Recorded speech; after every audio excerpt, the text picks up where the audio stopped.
यही हमारा सवाल है कि क्या राम मंदिर पर सुब्रमण्यम स्वामी की पहल से तनाव भी बढ़ सकता है। आपकी राय का इंतजार रहेगा। प्रोग्राम के आखिर में आपकी राय से सभी को वाकिफ किया जाएगा। firstindianews.com हमारा पेज है। इसके साथ साथ फेसबुक और ट्विटर के जरिए भी आप अपनी राय हम तक पहुंचा सकते हैं। शिवचंद साहू साहब, सबसे पहले आपका रुख करना चाहूंगा और ये बात समझना चाहूंगा कि राम मंदिर के मसले को लेकर क्या बीजेपी की आदत में ये बात रही है कि सत्ता में आने के साथ मसला भूल जाए और फिर विश्व हिंदू परिषद ये आरएसएस का काम ये रहा है कि आपको बार बार इसको याद दिलाया जाए कि आपका कोर एजेंडा क्या है?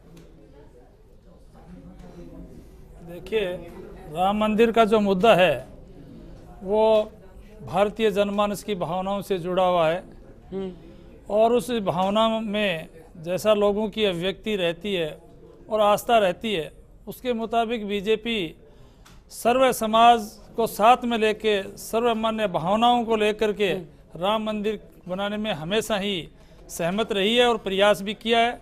आज तक के प्रयासों में सर्वमान्य भावना हुई नहीं, इसलिए ये एजेंडा पूरा नहीं हो सका।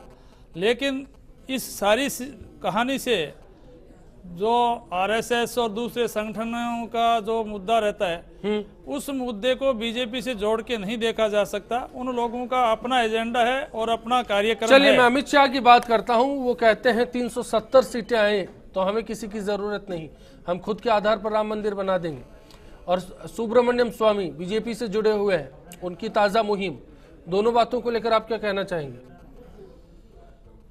निश्चित रूप से बीजेपी बहुमत में है, लेकिन बहुमत का मतलब ये नहीं है। बहुमत का जो फायदा होता है वो तो संसद में होता है। संसद के जरिए जो कोई एक्ट बनते हैं उनमें बहुमत की बात होती है। ये राम मंदिर का मुद्दा ऐसा है जो किसी अमित शाह का औपचारिक बयान नहीं है, किसी कानून में ऑफिशियल नहीं माना जा सकता।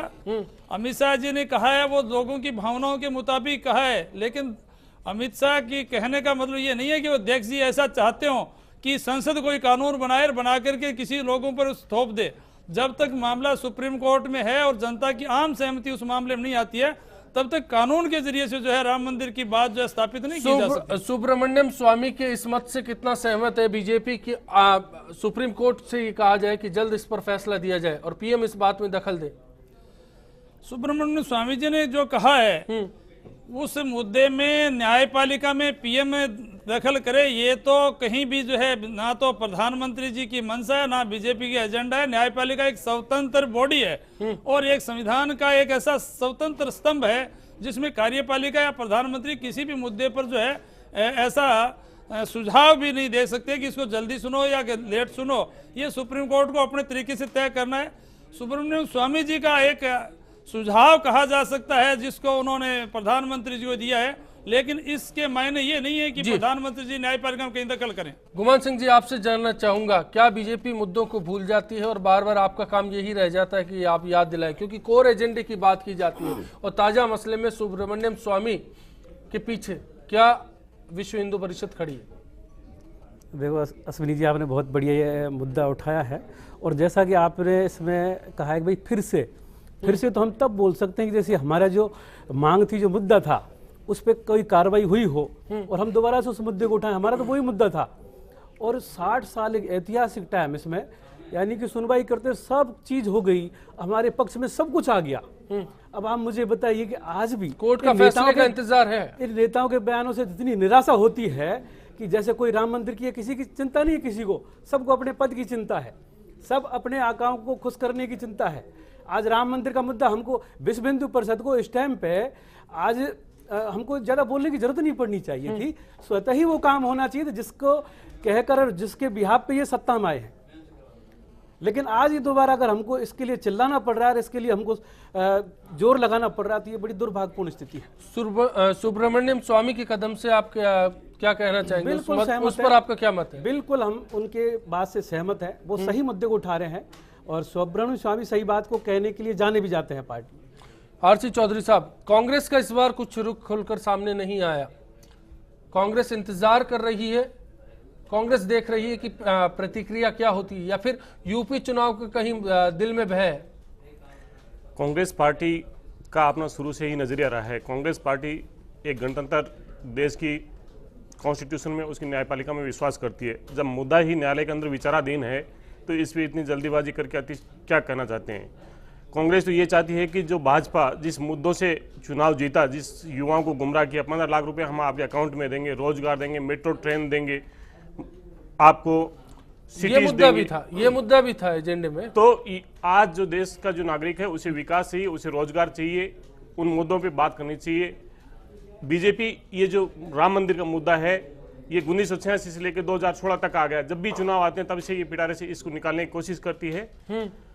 तो मेरा कहना है कि ये सिर्फ चुनावी मुद्दे पे ही, चुनाव जब आए उसी टाइम में निकाल के इस पे चर्चा क्यों करना चाहती है? हाफिज साहब, आपकी क्या राय है? सुब्रमण्यम स्वामी के जरिए क्या बीजेपी का कोर एजेंडा है जो कहीं सामने आ रहा है? बीजेपी खुद ना आकर सुब्रमण्यम स्वामी को आगे ला रही है। देखिए, ऐसा है कि सुब्रमण्यम स्वामी के जो बयानात पिछले कुछ दिनों से आ रहे हैं, सुब्रमण्यम स्वामी माननीय संसद के जो है एक सम्मानित सदस्य हैं, और इस हैसियत से अगर वो कोई बात करते हैं तो ऐसा महसूस होता है कि उनको कहीं ना कहीं हुकूमत की तरफ से पीछे से इशारा मिला है कि आप इस मसले को उठाइए, हम इसके ऊपर फिर एक पूरा मूवमेंट चलाएंगे। चूँकि हाल ही में बीजेपी को करारी शिकस्त हुई है बिहार के अंदर, और अगर यूपी के अंदर वो अपने आप को खड़ा नहीं कर पाती है तो अगले जो है पार्लियामेंट के इलेक्शन में उसका सफाया होना तय है। लिहाजा अपने उस जनाधार को बनाए रखने के लिए उसने ये मुद्दा इलेक्शन को सामने रख करके छेड़ा है, और ये इलेक्शन तक रहेगा मुद्दा। उसके बाद जो है फिर ये सर्द बस्ते में चला जाएगा, जैसा कि पिछले 2 साल से सर्द बस्ते में पड़ा हुआ था। और इस बीच में जो अमन है वो कहीं ना कहीं असर करेगा और सियासत में उसका इस्तेमाल। लाजमी बात है कि बीजेपी का तो कोर एजेंडा ये है कि इस मुल्क के अंदर विकास की जो बात की थी हमारे माननीय प्रधानमंत्री ने इलेक्शन के टाइम, वो एक छलावा था जो इस मुल्क के लोगों को दिया गया और इस मुल्क के लोग उस छलावे के अंदर आ गए। असल मुद्दा वही था कि हिंदुत्व के जो है प्रोग्राम को आगे बढ़ाया जाए, और अब वो उस मुद्दे की तरफ लौट रहे हैं और इसको मतलब मुल्क के माहौल को बिगाड़ने की कोशिश कर रहे हैं। ये लोग नहीं चाहते कि ये मुल्क तरक्की करे, यहाँ पर अमन चैन हो, यहाँ पर रहने वाले भाईचारे के साथ रहें।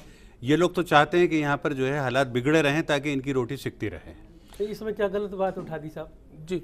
ये जो राम मंदिर का मुद्दा है, इनको इसमें सवाल अशांति लगती बीजेपी है। से था, सवाल बीजेपी से इनको था कि अशांति इस इसमें बार लगती सुब्रमण्यम है। स्वामी को राम मोहरा मंदिर की बनाया बात गया। करे, वो मतलब सुब्रमण्यम स्वामी जो एक सम्मानित सदस्य हैं, अगर वो इसकी बात कर देते हैं राम मंदिर की तो असम्मानित हो जाते हैं। नहीं, बीजेपी की हुकूमत बने हुए 2 साल हो गए। अब ये इलेक्शन का मामला आते ही जो है ये मामला यूपी चुनाव के सामने साहू साहब आप कुछ बोलना चाहेंगे? यूपी चुनाव से प्रभावित मुहिम है कहीं पर? नहीं, ये जो राम मंदिर निर्माण की जो भी मुहिम चल रही है, ये कहीं भी यूपी चुनाव से इसका कोई संबंध नहीं है और इसका यूपी चुनाव पर कोई प्रभाव भी पड़ना नहीं है। और जब सर्व अनुभूति और सर्व भावना से जब काम करने की कोई बात आ रही है तो मैं सोचता हूं कि किसी भी व्यक्ति को इस पर ऐतराज नहीं होना चाहिए। और जो सुप्रीम कोर्ट में और बहुत सारी जगह इतने दस्तावेज आ चुके हैं कि उस स्थान पर राम मंदिर बनना चाहिए और वहां पर पहले राम मंदिर था, तो मैं सोचता हूं दूसरे समाज के लोग सुब्रमण्यम स्वामी के मत से आप सहमत हैं और बात आगे बढ़ेगी। इस सिलसिले में मैं कहना चाहूंगा कि सुब्रमण्यम स्वामी इस वक्त जो बात प्रधानमंत्री से कहना चाह रहे हैं, ये बात पिछले कई सालों से all India Muslim personal law board कहता आ रहा है कि साहब हुकूमत जो है इस मामले की डे टू डे सुनवाई करे और इस मामले को जल्द से जल्द निपटाए। तो अब तक तो जो है जब मुस्लिम पर्सनल लॉ बोर्ड ये बात कर रहा था तब तक तो आपको कोई नहीं आया कि चलो साहब एक मसला हल होना चाहता है। अब चूंकि सुब्रमण्यम स्वामी उस मसले को लेकर आए हैं तो आप कह रहे हैं कि ये मामला सही है। मुस्लिम पर्सनल लॉ बोर्ड जब मसला उठा रहा था, लॉ बोर्ड जिस बात को उठाती थी वही बात सुब्रमण्यम स्वामी जी के मुख से निकल गई, तो आपने मुस्लिम वो पर्सनल कोई बोर्ड गलत थोड़ी हो गई। उस मांग का समर्थन क्यों नहीं किया? धीरे धीरे भावना बढ़ती है और जन भावना को देख के सुब्रमण्यम स्वामी ने इस इश्यू को आगे उठाया और मैं सोचता हूँ सारे समाज के लोग इसे सम्मान करें। तकरीबन जो है 8-10 साल से मुस्लिम पर्सनल लॉ बोर्ड का यही मौकफ सामने आ रहा है कि इस मसले को क्या नाम है सुप्रीम कोर्ट के जरिए या डे टू डे सुनवाई पर कांग्रेस का क्या रुख है? मैं चौधरी जी,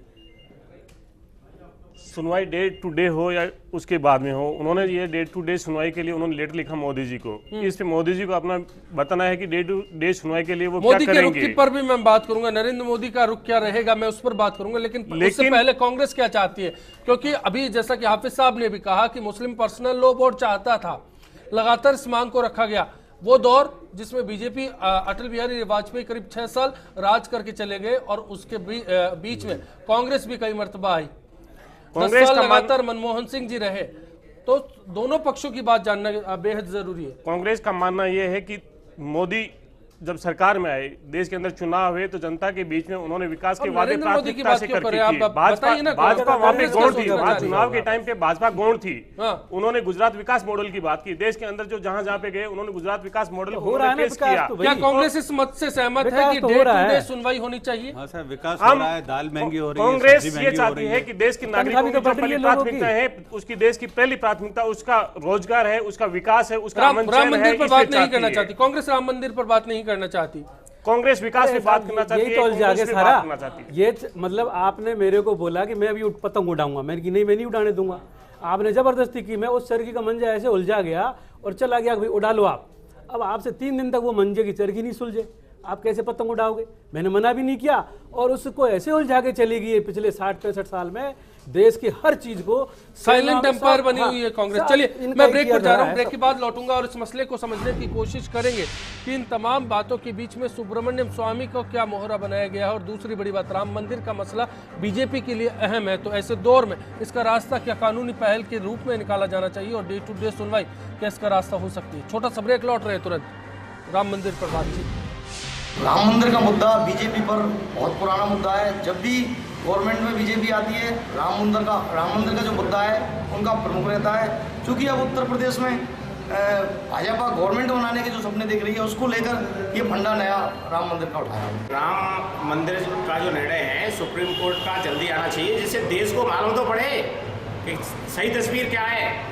भाई राम मंदिर का काफ़ी दिनों से चला आ रहा है, जो सत्ता में जो पार्टी है, पक्ष और विपक्ष है, बीजेपी इसको काफ़ी दिनों से उठाती आई है, राम मंदिर के मसले पर लेकर राजनीति करती आई है। तो ये राजनीति बंद हो और देश को कम से कम साफ तस्वीर आए। जो भी कुछ हो वो एक अलग बात है, और जो हिंदू और मुस्लिम की जो लड़ाई है इस पर अंकुश लगे।